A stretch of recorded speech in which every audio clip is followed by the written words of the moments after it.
안녕하세요. 바이브원 입시 전문가 김학수입니다. 오늘 첫 번째 순서로 학생부 종합전형에 대해서 먼저 살펴보도록 하겠습니다.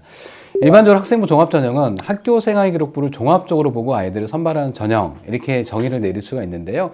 크게는 학업 역량, 진로 역량, 공동체 역량, 이 세 가지를 두고 우리 학생들을 선발하게 되어 있습니다. 일단 선발 유형에 대해서 살펴보도록 하겠습니다. 자, 학생부 종합전형 선발 유형은 크게 5가지로 한번 나눠봤거든요. 근데 이 유형 1부터 유형 5까지는 그냥 제가 나눈 겁니다. 유형 1은 수능 후 면접이 있는 학생부 종합전형입니다. 다시 말씀드리면 1단계에서 서류로 학교마다 뭐 3배수, 5배수 또는 2배수 정원에 그렇게 선발해놓고 2단계에서 면접을 보게 되는데 면접이 수능 후에 있는 게 유형 1.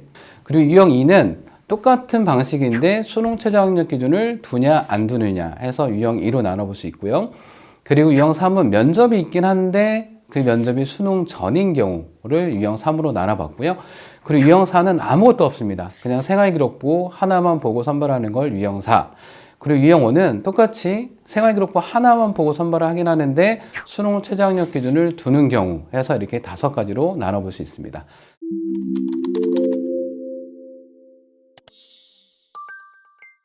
주요 대학교 이제 학생부 종합전형에 대해서 간단하게 먼저 말씀드려보면, 예를 들면 우리 학생들이 가장 선호하는 대학 중에 하나가 서울대학교잖아요. 서울대학교가 학생부 종합전형밖에 없어요, 수시에서는.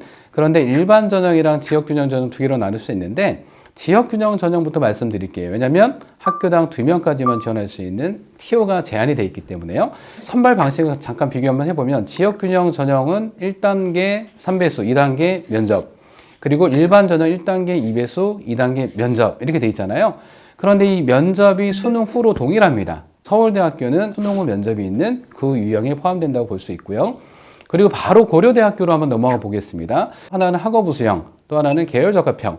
자, 학업우수형은 서류 100인데 수능 최저학력 기준이 적용되어 있죠. 4개 등급합 8. 그런데 의대 같은 경우는 4개 등급합 5등급으로 상당히 높습니다. 자, 그리고 계열적합형은 면접이 있긴 한데 수능 전에 면접이 있는 그런 유형 안에 포함이 됩니다. 그런데 제가 왜 이렇게 수능 후, 수능 전 이렇게 면접을 구분을 해놨냐면, 우리 학생들 많이 들어보셨죠? 납치.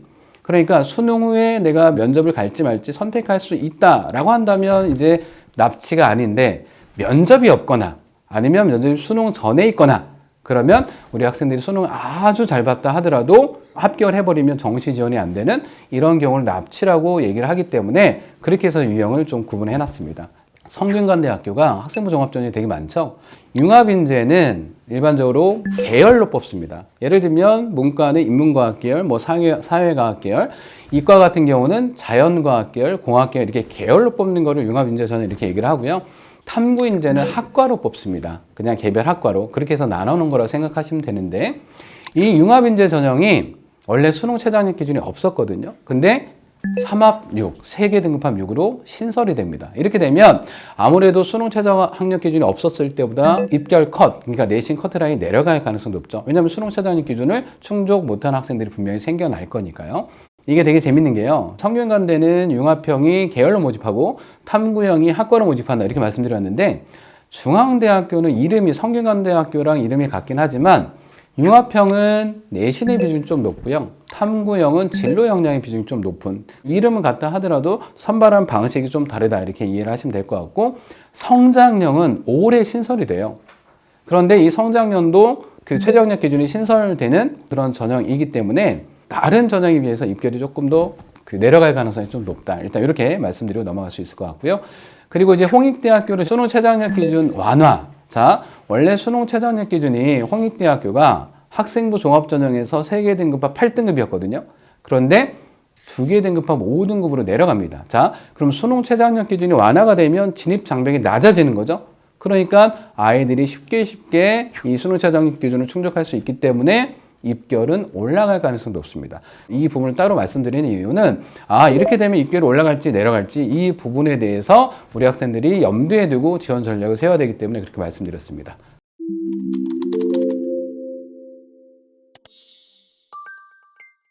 자, 그리고 아까 제가 서두에 말씀드렸는데 학생부 종합전형이 학교생활 기록부를 종합적으로 보고 선발하는 전형이다라고 말씀드렸죠. 그런데 크게 3가지 역량을 평가합니다. 그 첫 번째가 학업 역량, 두 번째가 진로 역량, 세 번째가 공동체 역량. 근데 우리 학생들 그냥 아주 쉽게 간단하게만 말씀드려 볼까요? 학업 역량 뭘까요? 학업적인 역량을 보겠다라는 거죠. 흔히 얘기하는 내신. 너 내신 얼마야? 이런 부분들을 보고 평가하는 게 학업 역량이라고 생각하시면 될 것 같고요. 진로 역량 같은 경우는 그래 너 진로가 이거구나. 그러면 생기부에서 너가 진로가 이쪽이 되기 위한 역량이 있어 없어? 이런 부분들을 보기 위해서 만들어 놓은 게 진로 역량입니다. 그리고 공동체 역량. 우리가 흔히 얘기하는 인성적인 부분인데 이 인성이 착하다 뭐 안 착하다 이 부분만 말씀드리는 게 아니고요.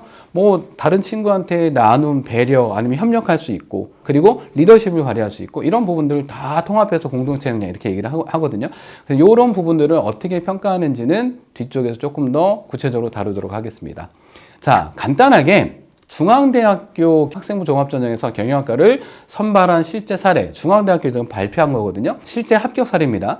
자, 학업 역량 보시면 전교과 1.9등급, 그리고 국어와 영어 성적이 우수하다. 대신에 수학 성적이 조금 미흡하다. 이런 부분들까지 디테일하게 보는구나. 학업 역량 평가할 때 전체 내신을 보기도 하지만 과목별 내신을 보는구나. 그럼 경영학과인데, 그럼 수학적인 역량이 중요하겠죠? 근데 수학 내신 약하면 아무래도 학업 역량 평가할 때 조금 약하게 평가할 가능성이 높습니다. 자, 그리고 진로 역량은 여러 가지 평가하게 되어 있는데, 전공 관련 교과 이수 노력에서 파란색을 잠깐 볼게요. 경제 과목 이수했네? 근데 이수 인원이 되게 적구나. 18명밖에 안 되네? 그럼에도 도전적으로 이수를 했네. 넌 되게 좋게 평가해 줄게. 그리고 수학 과제 탐구, 고전 읽기 여러 가지 과목들 중에서 어떤 과목들이 이수했는지 이런 부분들을 이제 평가하는 거. 그러니까 경영학과를 지원을 하는데 학교에서 경제 과목이 있는데 너무 인원수가 적어서 피했다. 이거는 이제 진로 역량으로서 좋게 평가하지 못하는 그런 부분 중에 하나인 거죠. 그리고 이제 마지막으로 공동체 역량 아까 말씀드렸죠. 여러 가지 인성적인 거에 집합체, 구체적인 사례 이런 부분들을 같이 보고 평가하려고 하는 게 공동체 역량입니다. 그리고 이제 마지막으로 학업 역량, 진로 역량, 공동체 역량으로 학생부 종합전형을 아이들을 선발한다라고 말씀드렸는데 근데 대학별로 그 이름이 조금 다른 경우들도 있습니다. 예를 들면 서울대학교는 뭐라고 돼 있죠? 서류평가 요소에 학업 역량, 학업 태도, 학업 외 소양 이렇게 돼 있고 고려대학교는 조금 다르죠. 학업 역량, 자기개발 역량, 공동체 역량. 그러니까 자기개발 역량이 다른 말로 진로 역량이다 이렇게 생각을 하셔도 괜찮아요. 그래서 대학마다 학업 역량, 진로 역량, 공동체 역량으로 평가해서 아이들 선발하는 대학도 있지만 이름을 조금 달리해서 평가하는 그런 대학도 있다. 일단 이렇게 말씀드리고 넘어가도록 하겠습니다.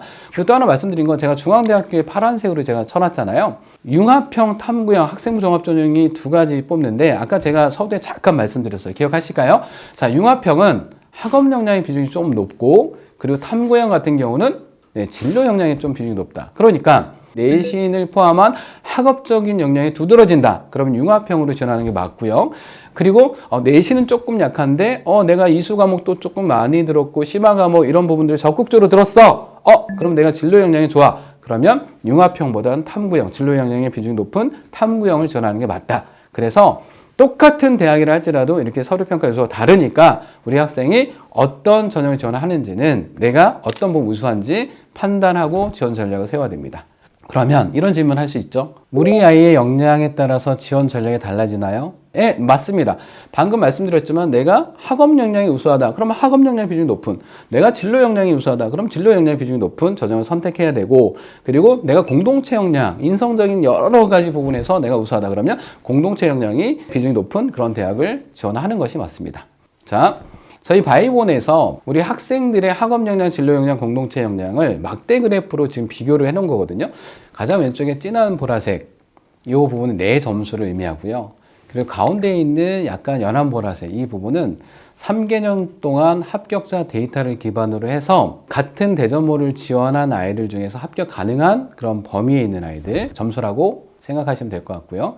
그리고 가장 오른쪽에 있는 회색은 전체, 그러니까 대전모를 구분하지 않고 전체 학생들의 학업력의 평균점. 그러면 이렇게 해서 학업 역량, 진로 역량, 공동체 역량을 각각 나눠서 봤을 때 이 학생은 공동체 역량의 점수가 가장 높네요. 그리고 진로 역량이랑 학업 역량이 지원 적정 구간 평균과 좀 비슷하고 그러면 나머지 3학년 1학기 동안 우리 학생은 공동체 역량이 이제 덜 채워도 되겠구나. 학업 역량이랑 진로 역량에서 조금 더 3학년 1학기 때 보완해서 합격 가능성을 높여야겠구나 이렇게 생각할 수 있기 때문에 다른 아이들과 비교했을 때 내 점수가 어떻게 되지? 궁금하다. 그러면 이렇게 프로그램을 돌려봐서 우리 학생들의 현 위치를 가늠할 수 있게 제가 잠깐 소개해 드렸습니다. 오늘은 학생부 종합전형 전체적인 개괄에 대해서 말씀드렸고요. 다음에 더 좋은 주제로 찾아뵙도록 하겠습니다. 네, 감사합니다.